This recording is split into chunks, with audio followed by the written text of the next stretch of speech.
Bonjour à toutes et à tous, je suis Estelle Toriol, économiste et chargée du contenu éditorial de BSI Economics. Aujourd'hui, nous allons nous intéresser au télétravail et plus particulièrement à ses risques et bénéfices au lendemain de la Covid-19. À l'ère des nouvelles technologies, à la fois de communication et d'information, l'organisation du travail se modifie. C'est notamment face à la crise sanitaire majeure que nous traversons que de très nombreuses entreprises ont utilisé un nouveau mode de travail pour maintenir l'activité, le télétravail. D'après l'enquête d'Eskeo réalisée au cours du mois de mars 2020, le confinement a considérablement augmenté la pratique du télétravail. Selon cette enquête, 70% des Français déclarent travailler à domicile. Et parmi ces 70%, 89% n'avaient pas l'habitude de travailler à distance. En effet, la menace d'épidémie est une des rares occasions inscrites dans le Code du travail où l'employeur peut obliger ses employés à télétravailler. Qu'est-ce que le télétravail ? En France, le télétravail désigne une organisation du travail qui consiste pour le télétravailleur à exercer de façon régulière et volontaire un travail qui aurait pu être effectué dans les locaux de l'employeur, mais qui sera effectué hors de ces locaux en utilisant les technologies de l'information et de la communication. Le télétravail est pratiqué soit à domicile, soit dans des espaces dédiés, disposant des infrastructures et conditions permettant le bon déroulement des missions du salarié. Quels seraient les bénéfices du télétravail par rapport au fait de travailler dans les locaux de l'entreprise ? Alors que l'écologie est au centre des débats actuels, le télétravail permettrait de réduire la congestion automobile et de ce fait les émissions polluantes des transports tout en réduisant les accidents de domicile-travail. Également, il aurait un effet positif sur la consommation locale et sur les activités de loisirs des travailleurs, impactant directement la vie de quartier.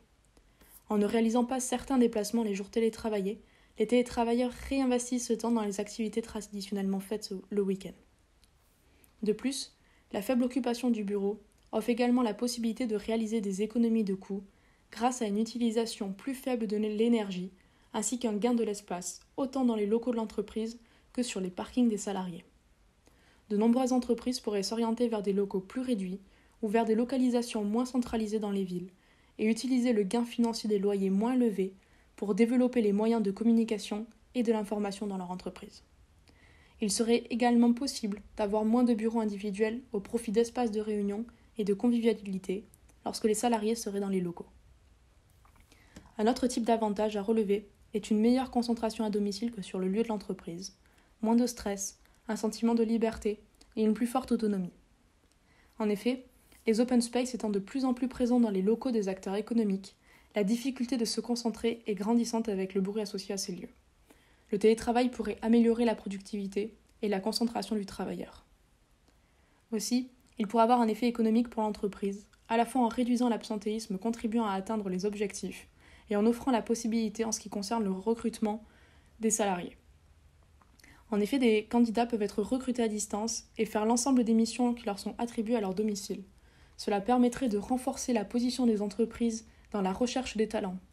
Et aussi, avec la non-nécessité d'avoir 100% des salariés dans les locaux de l'entreprise, celle-ci pourrait accroître sa quantité d'employés, notamment dans le secteur des services. Quels seraient les défis pour rendre le télétravail efficace pour l'ensemble de la société ? Le télétravail avance une difficulté qui est l'équilibre entre la vie privée et la vie professionnelle. Il a notamment été un très fort inconvénient durant le confinement.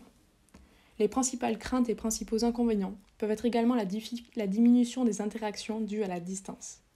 Les travailleurs craignent une perte de lien social et des difficultés d'échange d'informations.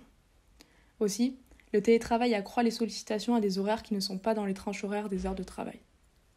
Les responsables hiérarchiques redoutent quant à eux des problèmes de communication, de coordination et une perte de cohésion d'équipe. Un problème se pose également pour les travailleurs qui n'ont pas de formation ou de compétences sur les outils de communication ou en informatique.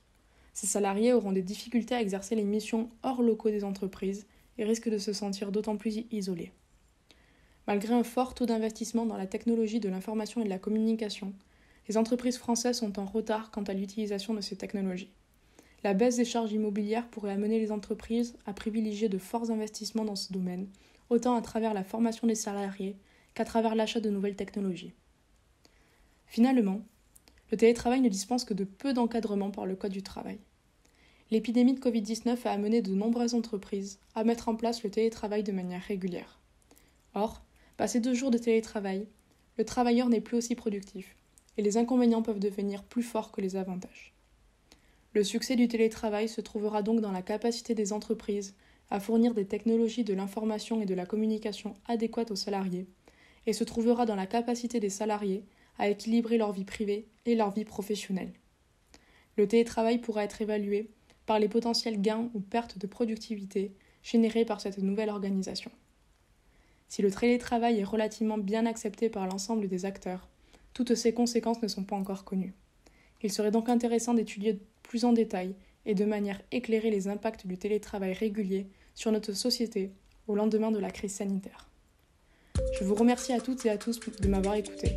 Pour en savoir plus sur ce thème ou découvrir d'autres sujets d'actualité économique, je vous invite à lire l'ouvrage « Je comprends enfin l'économie » ou vous rendre sur le site de BSI Economics.